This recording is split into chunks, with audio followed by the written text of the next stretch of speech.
How do we beat the CEDH metagame in 2023?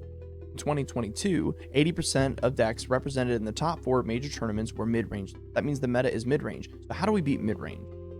Mid-range is Chrom, Tymna Thrasios, Najeela, and many other decks that escape the early game with early, concise interaction and that eventually plant their game plan in with Rhystic Study, Mystic Remora, and many other value engine grinder commanders that allow them to escape into the mid-game and eventually pivot to turbo. Many players believe that the way we destroy this metagame is through stacks. Sadly, I believe you can't play this card right.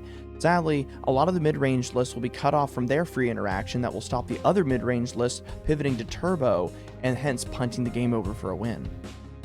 So why not play Winota? Well, there's a reason Winota hasn't top 16 in a while, and that's because it sits on a rule of law effect and praise. If the rule of law effect is removed by a mid-range list that lucked into interaction, the game's over.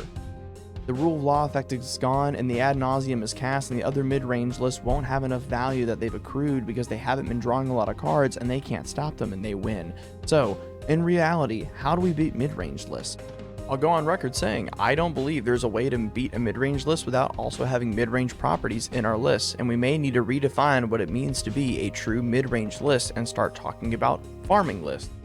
One deck that I am looking to build this year is Raffine, due to the fact that I can have a mid-range property of being able to still have the early interaction that escapes me in a mid-game, but my grinding of value is not through card advantage in the typical way that a farming list does. I'll be grinding my value through connive triggers that allow me to get the right interaction in hand without really having to use card draw, because I want to pitch to the bin cards I would like to reanimate that allow me to take over the game in a different way. I believe, although that this deck seems like a mid-range list, it is still a shakeup in the metagame and the only way to tackle it. I believe that farming lists are the new way we should describe a lot of the lists taking over. Let me know what lists you guys will be taking to tournaments to combat this CEDH mid-range metagame. Thanks for listening.